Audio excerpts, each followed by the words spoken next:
नमस्कार विद्यार्थी मित्रांनो, BSc भाग 1 च्या प्रॅक्टिकल सेशनमध्ये आज आपण experiment number 8 correlation first for ungrouped data हा एक्सपेरिमेंट पाहणार आहोत. म्हणजे ज्या वेळेला आपला बायव्हेरिएट डेटा अनग्रुप्ड फॉर्ममध्ये असतो, म्हणजे दोन व्हेरिएबलवरच्या डिस्क्रीट सिरीज आपल्याला अवेलेबल असतात, त्या सिच्युएशनमध्ये त्या दोन व्हेरिएबलमधले कोरिलेशन कशा पद्धतीनं फाइंड केलं जातं आणि त्याचं इंटरप्रिटेशन कसं लिहिलं जातं याबद्दलचा आपण एक्सपेरिमेंट बघणार आहोत. तर आपल्याला इथं question number 1, question number 2, question number 3, question number 4, question number 5 आणि क्वेश्चन नंबर 6 असे 6 क्वेश्चन दिलेले आहेत.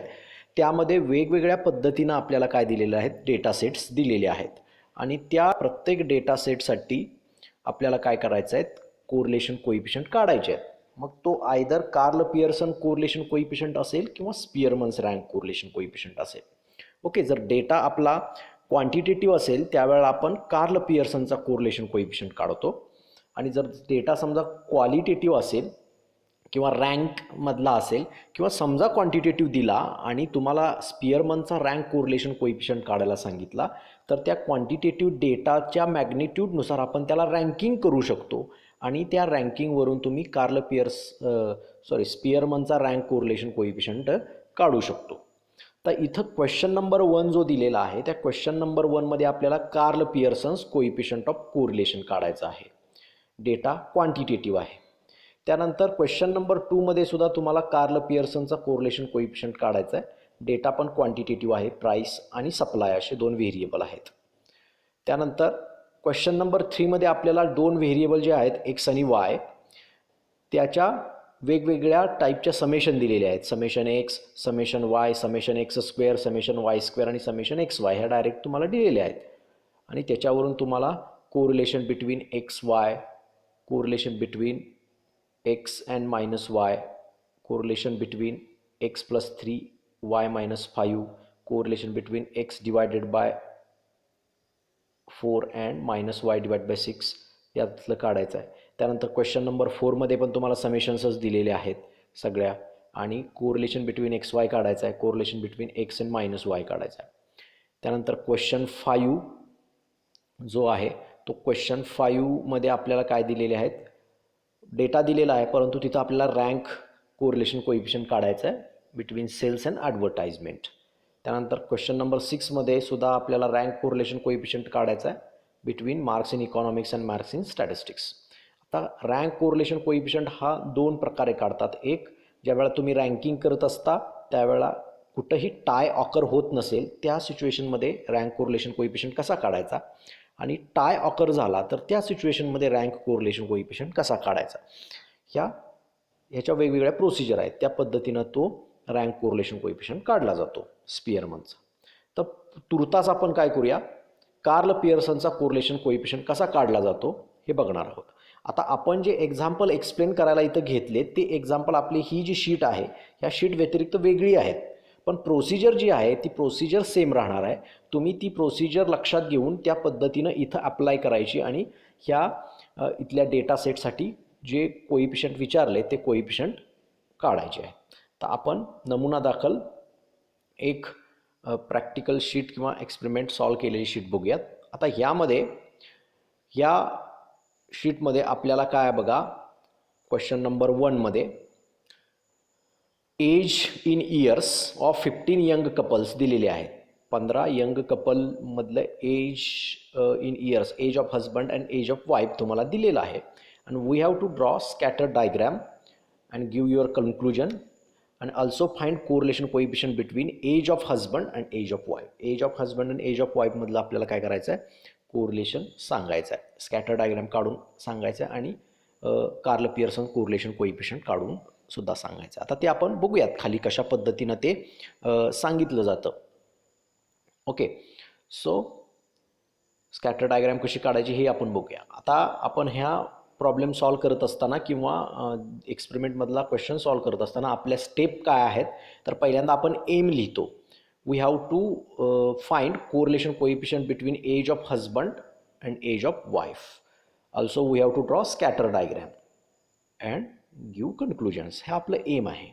स्कॅटर डायग्राम काढणं, त्यानंतर कार्ल पियर्सनचा कोरिलेशन कोइफिशियंट काढणं आणि त्याच्यावरनं कन्क्लुजन देणं हे आपलं एम आहे. त्यानंतर आपल्याला गिवन काय आहे तर एज ऑफ हजबंड आणि एज ऑफ वाईफ. आता एज ऑफ हजबंड हे जे व्हेरिएबल आहे त्याला आपण एक्स म्हणणार, एज ऑफ वाईफ हे व्हेरिएबल आहे त्याला आपण वाय म्हणणार. तर अशा पद्धतीने ह्या दोन व्हेरिएबलचा डेटा तुम्हाला दिलेला आहे. So it is a given. त्यानंतर फॉर्म्युले म्हणजे काय तर आपल्याला काय काय काढायचं आहे त्यासाठी लागणारे फॉर्म्युले. आता आपल्याला काढायचं आहे काय कोरिलेशन कोइफिशियंट. कोरिलेशन कोइफिशियंट आपण कसा डिनोट करतो आरनी डिनोट करतो. So r is equal to formula काय आपला covariance between x comma y and sigma x into sigma y. Correlation between x comma y divided by sigma x into sigma y असा आहे. तर covariance between x वायचा formula काय तो covariance between x y is equal to 1/n into summation x i y i minus x bar y bar. हा आपला काय formula आहे. आणि सिग्मा एक्सचा फॉर्म्युला काय तर positive square root 1/n summation x I square minus x bar square. आणि sigma वायचा फॉर्म्युला काय तर positive square root 1/n summation Y I square minus Y bar square अशा पद्धतीचा आहे. सो मग आता हे जे फॉर्म्युले आपल्याकडे आहेत ह्यामध्ये आपल्याला समेशन एक्स समेशन वाय लागणार कारण एक्स बार वाय बार तुम्हाला काढायचा आहे. त्यानंतर सिग्मा एक्स काढण्यासाठी समेशन एक्स आय स्क्वेअर लागेल. सिग्मा वाय काढण्यासाठी समेशन वाय आय स्क्वेअर लागेल. त्यानंतर कोव्हेरियन्स बिटवीन एक्स वाय काढायसाठी summation X I into Y I लागेल. त्यामुळे या समेशन आपल्याला काढाव्या लागतील. आपल्याकडे एक्स आणि वाय ह्याच्या व्हॅल्यू आहेत. मग बाकीच्या summation x I square summation Y I square summation x i y I ह्या व्हॅल्यू आपल्याला काढाव्या लागतील. तर त्यासाठी आपण अशा पद्धतीचा काय करणार आहे ऑब्झर्वेशन टेबल काढणार आहे. सिरियल नंबर एक्स आय आणि वाय आयच्या व्हॅल्यू आपल्याला दिलेल्याच आहेत. त्यावरून आपल्याला summation X I summation Y I मिळतील. परंतु समेशन एक्स आय स्क्वेअर काढण्यासाठी आपल्याला एक्स आय स्क्वेअरचा आधी कॉलम तयार करावा लागेल. म्हणजे एक्समध्ये जी प्रत्येक व्हॅल्यू आहे त्या प्रत्येक व्हॅल्यूचा स्क्वेअर करून त्या कॉलममध्ये लिहायचा. तसंच वाय आय स्क्वेअरच्या कॉलममध्ये आपण वाय आयच्या कॉलममध्ये ज्या व्हॅल्यू आहेत त्यांचा स्क्वेअर करून आपण वाय आय स्क्वेअरच्या कॉलममध्ये लिहिणार आणि त्याची सम म्हणजे समेशन वाय आय स्क्वेअर असेल. त्यानंतर X I into Y I X I multiplied with Y I is म्हणजे काय तर एक्स आयला मल्टिप्लाय करायचं वाय आयच्या व्हॅल्यूनी मग आपल्याला x I into Y I हा कॉलम मिळेल. म्हणजे 21 गुणिले 19 केल्यावर आपल्याला 399 मिळणार. अशा पद्धतीनं 21चा स्क्वेअर केल्यानंतर 441 एक्स आय स्क्वेअरमध्ये मिळणार. 19चा स्क्वेअर केल्यानंतर 361 वाय आय स्क्वेअरमध्ये मिळणार. अशा पद्धतीनं प्रत्येक व्हॅल्यूच्या त्या गोष्टी आपण काढत गेलो तर आपल्याला एक्स आय स्क्वेअरचा कॉलम वाय आय स्क्वेअरचा कॉलम आणि एक्स आय वाय आयचा कॉलम अशा पद्धतीनं आपल्याला ते मिळत जाणार आहे. मग आपल्याला यावरून समेशन एक्स आय किती मिळाली आहे 374. लास्टला बघा टोटल म्हणून रो लिहिला आहे त्या रोला आहे. त्यानंतर समेशन वाय आय किती मिळालेले आहे 332. समेशन एक्स आय स्क्वेअर किती मिळाले आहे 9590. समेशन वाय आय स्क्वेअर किती मिळालेली आहे तर 7530. आणि summation x i y i किती मिळालेली आहे तर 8461. अशा पद्धतीने आपल्याला लागणाऱ्या समेशन्स मिळालेले आहेत. आता हा आपला टेबल किंवा ऑब्झर्वेशन टेबल झाला. याच्यावरून आपण कॅल्क्युलेशन लिहिणार पुढची स्टेप जी आहे. तर कॅल्क्युलेशन काढत असताना आपल्याला पहिल्यांदा एक्स बार आणि वाय बार काढावे लागतील. सो एक्स बारचा formula summation x i divided by n. So 374 divide by 15 that is equal to 24.93 is our x bar. तसंच वाय बार काय होईल y bar is equal to 1/n summation Y i that is 332 divided by 15. So y bar is equal to 22.30. अशा पद्धतीने x bar y बारच्या value मिळतील. आता मला काय काढायचं आहे तर कोव्हेरियन्स बिटवीन एक्स वाय काढायचं आहे. कारण कोव्हेरियन्स बिटवीन एक्स वाय त्यानंतर सिग्मा एक्स सिग्मा वाय ह्यांनी मिळून आपला कोरिलेशन बिटवीन एक्स अँड वायचा फॉर्म्युला बनत असतो. त्यासाठी कोव्हेरियन्स बिटवीन एक्स वाय काढावा लागतो. सिग्मा एक्स म्हणजे एस डी ऑफ एक्स काढावा लागतो. सिग्मा वाय म्हणजे एस डी ऑफ वाय काढावा लागतो. मग आपल्याला फायनली आरच्या फॉर्म्युल्यामध्ये ते पुट करता येतं. So covariance between x comma y is equal to 1/n summation x i y i minus x bar y bar. So summation x i y i किती आहे 8461 divided by n is equal to किती 15. So minus 24.93 into 22.13. So 564 minus 564.06 minus 551.70 so covariance between x comma y is equal to 12.36. So covariance between x y is 12.36. आपल्याला कोव्हेरियन्स मिळाला. तसाच आता sigma x sigma Y काढायला पाहिजे. Sigma X काढत असताना summation x I square लागणार. So square root 1/n summation x I square minus x bar square. So 9590 divide by 15 minus 24.93 bracket square. So positive square root of 639.33 minus 621.5. So square root 17.83. So sigma x is 4.23. अशा पद्धतीने sigma x मिळेल. तसाच sigma Y आपण काढणार. Formula काय तर square root positive square root 1/n summation Y I square minus Y bar square.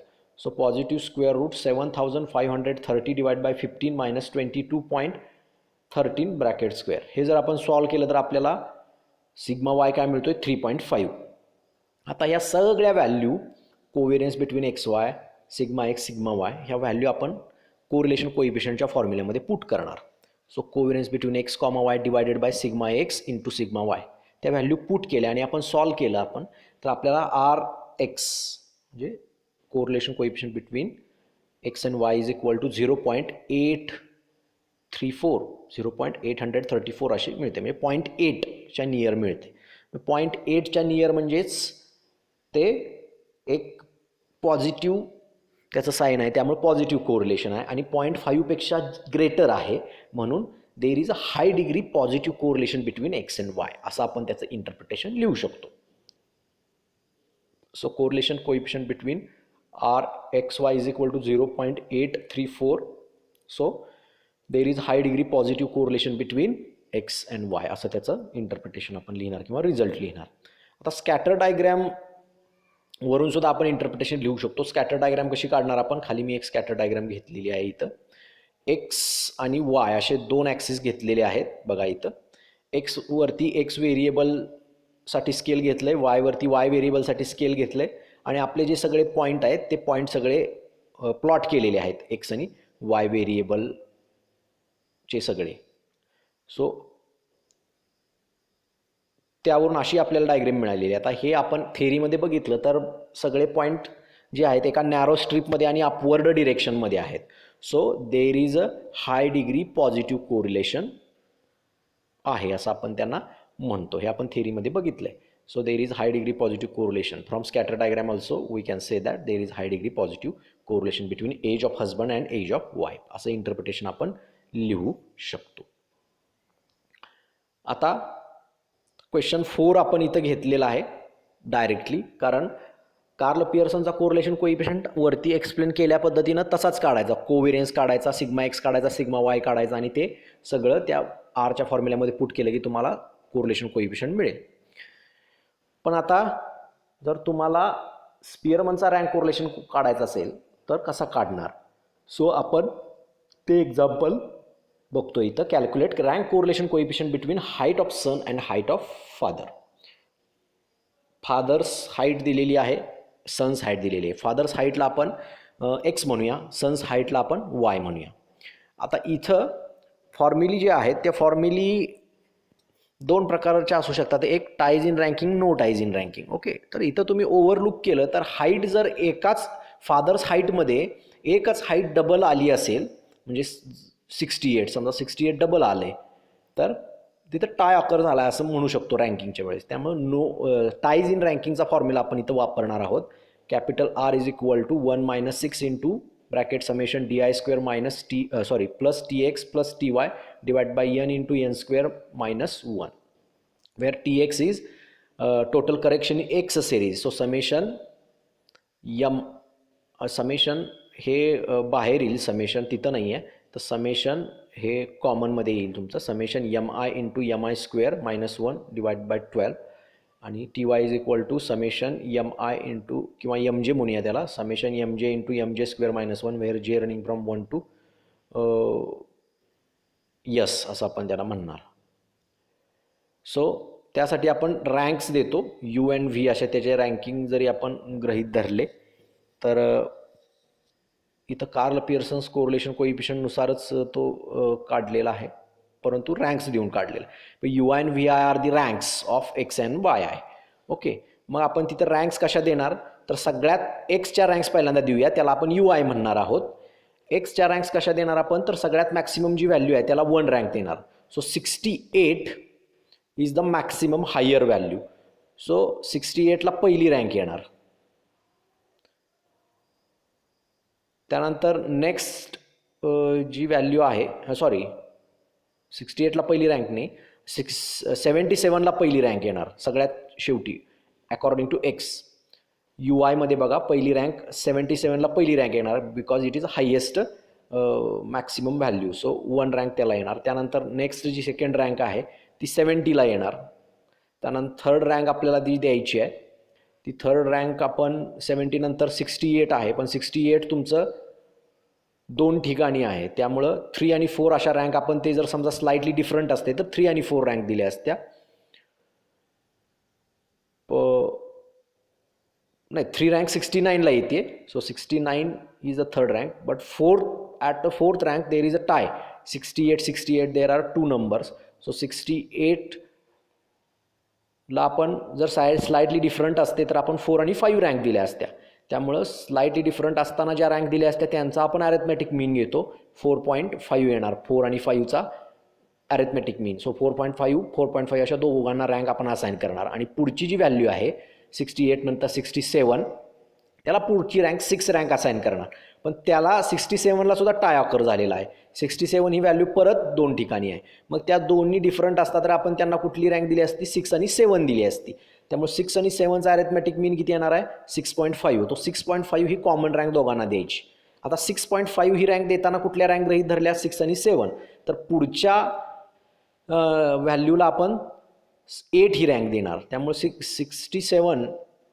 67 नंतर पुढची 66 व्हॅल्यू आहे तर 66ला आपण 8 रँक देणार अशा पद्धतीने. त्यानंतर 65ला 9 रँक देणार आणि 65ला 9 रँक येणार.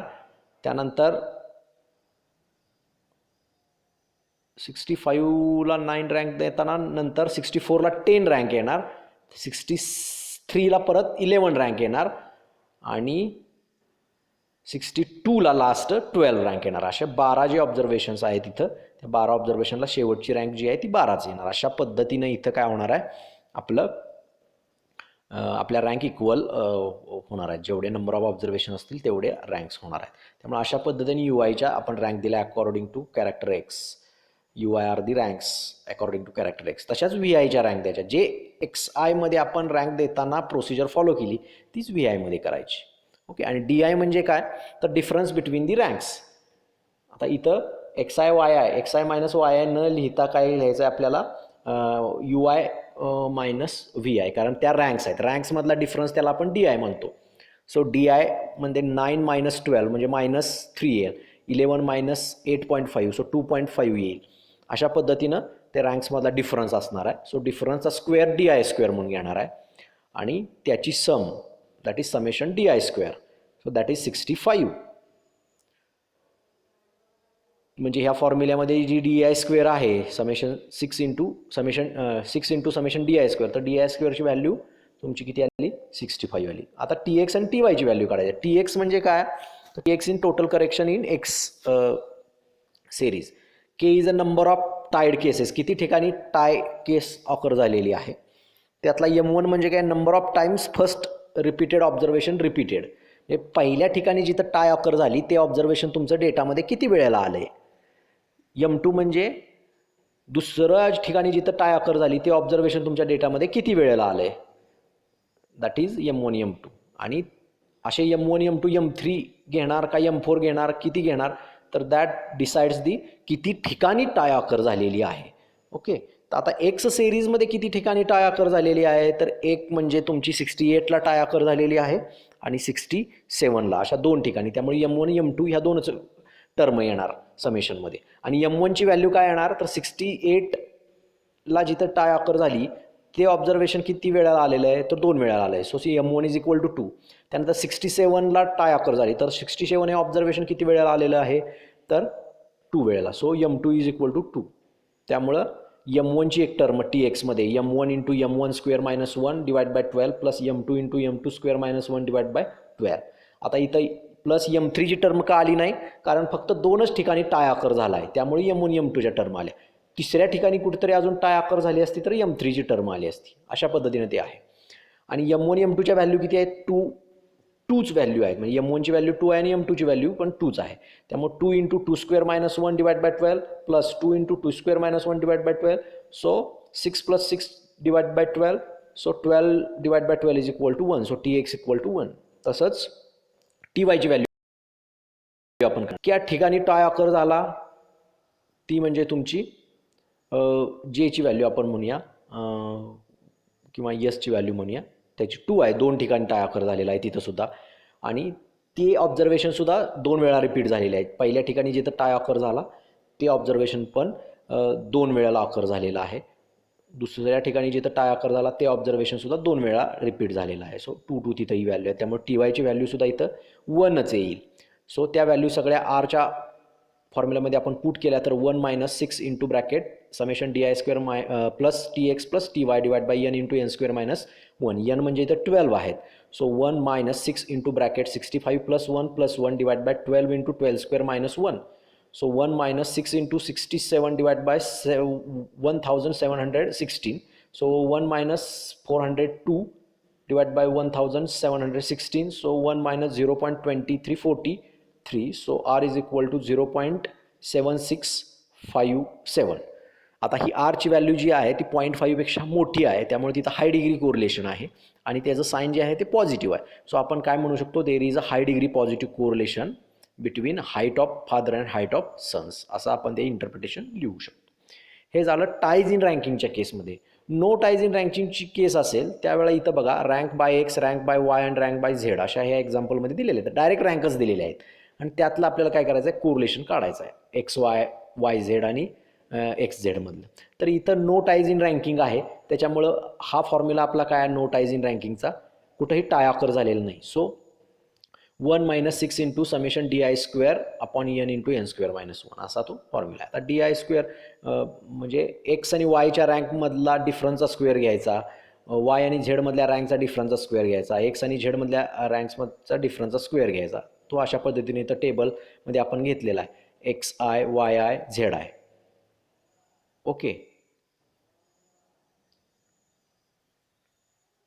XI, YI, ZI घेतलं आहे. सो DXY म्हणजे XI मायनस YI केलं तर D म्हणजे 1 - 3 केलं तर तुमचं -2 येणार आहे. ॲक्च्युली तिथं 2 लिहिलं आहे पण -2 किंवा ते YI - XI केल्यामुळे ते आलं आहे. पण शेवटी आपण काय करणार आहे, त्याचा स्क्वेअरच घेणार आहे. त्यामुळे त्याच्या स्क्वेअरच्या सगळ्या व्हॅल्यू काय होणार आहेत, पॉझिटिव्हच येणार आहेत आपल्या. सो XI - YI घ्या किंवा YI - XI घ्या, it should be a difference between रँकमधला तो डिफरन्स असला पाहिजे आणि त्यांचा स्क्वेअर घ्यायचा. DX स्क्वेअर म्हणजे XI - YI किंवा YI - XI केलेला असेल त्यांचा स्क्वेअर आपण घेणार.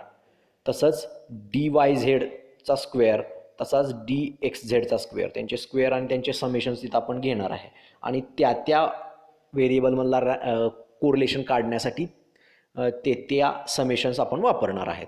XY मधला रँक काढायचे असेल तुम्हाला, कोरिलेशन काढायचं असेल तर समेशन D² XY वापरणार.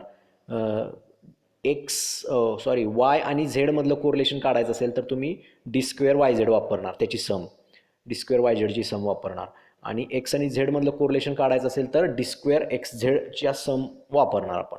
ओके, तर इथं फॉर्म्युले आता लिहिलेले आहेत त्या पद्धतीनं आपण बघूया. RXY is equal to 1 - 6 into summation DI² upon N into N² - 1. आता तो DI² म्हणजे DXY square summation DXY square आहे, तो किती आहे 200 आहे त्याची सम, आपण वरती बघितली आहे.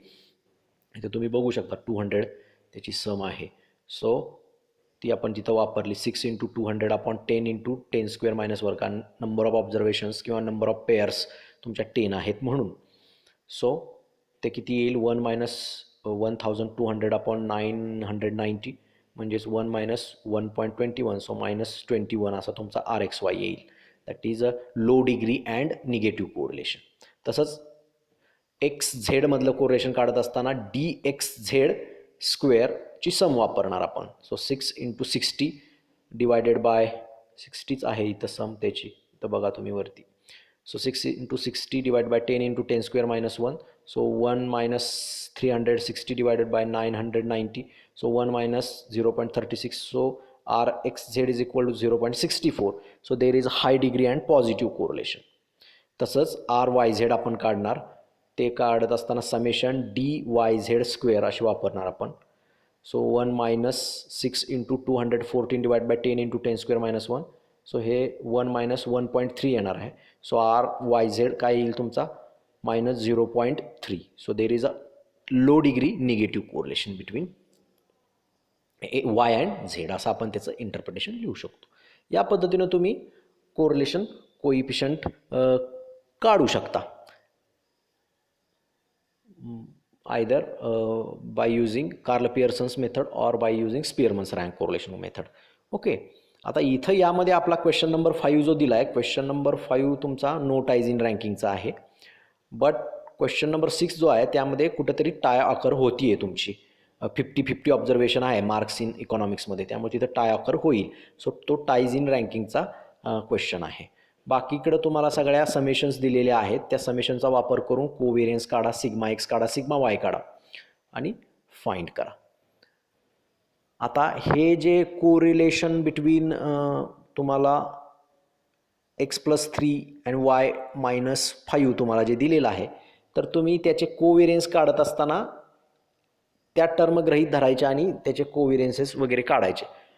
तुमचे जे एक्स अँड वायचे जे कोव्हेरियन्स येतील, एक्स अँड वायचे तुमचे व्हेरियन्सेस येतील, एक्स अँड वायचे तुमचे त्यावरून तुम्ही फॉर्म्युले वापरून व्हेरियन्सचे कोव्हेरियन्सचे ते तुम्ही काढू शकता. Shift of origin and scale त्याच्यावरून, म्हणजे variance of x+3 is equal to variance of एक्सच तुमचा येणार आहे. ओके, कारण व्हेरियन्स ऑफ 3 तुमचा 0 येतो, त्यामुळे व्हेरियन्स ऑफ एक्सच येणार आहे. कारण शिफ्ट ऑफ ओरिजिनचा व्हेरियन्सवरती काही परिणाम होत नाही, याचा अर्थ variance of y-5 is equal to variance of वायच येणार आहे तुमचा. अशा पद्धतीने ते काढायचं, कारण शिफ्ट ऑफ ओरिजिनचा व्हेरियन्सवरती काहीच परिणाम होत नाही. पण त्यासाठी आधी तुम्हाला व्हेरियन्स ऑफ एक्स आणि व्हेरियन्स ऑफ वाय काढावे लागतील दिलेल्या समेशनवरून. तसंच कोव्हेरियन्स बिटवीन x+3 आणि x-5 चा जो कोव्हेरियन्स आहे, तो कोव्हेरियन्स तुम्ही डायरेक्ट फॉर्म्युला वापरून काढू शकता. आता तुम्ही x+3ला तुम्ही काय एखादं नाव द्या W, आणि y-5ला तुम्ही काहीतरी Z म्हणा, आणि त्यातला कोव्हेरियन्स तुम्ही काढू शकता. सो आपल्याला फॉर्म्युले त्याचे कोव्हेरियन्सचे माहिती आहेत. काय कोव्हेरियन्सचा फॉर्म्युला,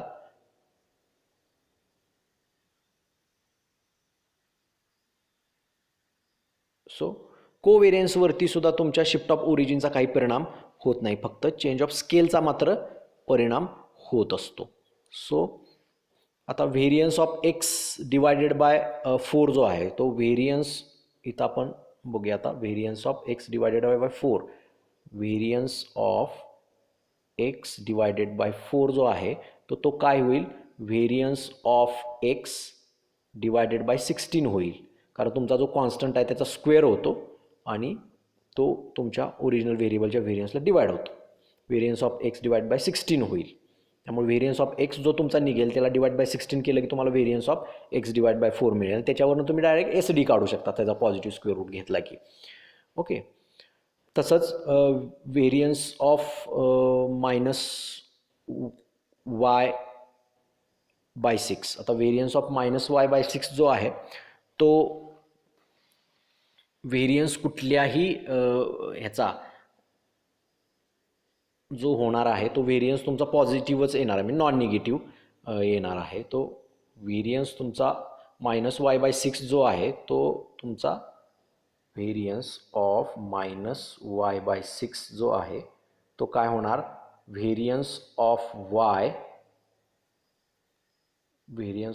y डिवायडेड बाय -1/6 आहे, त्यामुळे त्याचा स्क्वेअर होईल. -1/6चा स्क्वेअर काय होईल, +1/36. तो variance of y divide by 36 असा त्याचा व्हेरियन्स होईल.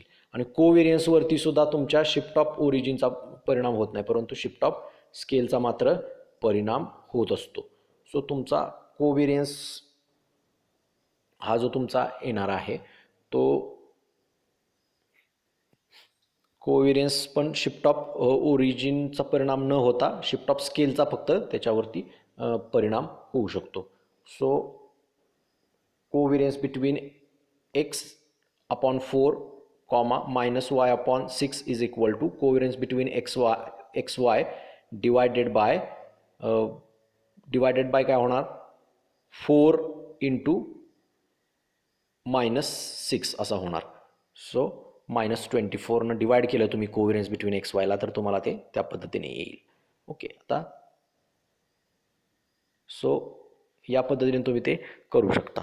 आता correlation between x and -y जो आहे तो -y म्हणजे -1चा तुमचा शिफ्ट ऑफ स्केल आहे.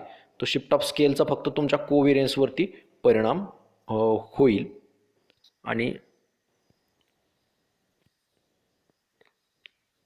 फक्त तो कोव्हेरियन्स जो तुमचा आहे एक्स आणि वाय मधला त्याला फक्त मायनस कोव्हेरियन्स बिटवीन एक्स वाय असं होणार आणि त्या पद्धतीने ते येणार. अशा पद्धतीने तुम्ही हे एक्सपेरिमेंट आहे तो तुम्ही सॉल्व करू शकता. So for today's session we are going to stop here. Thank you.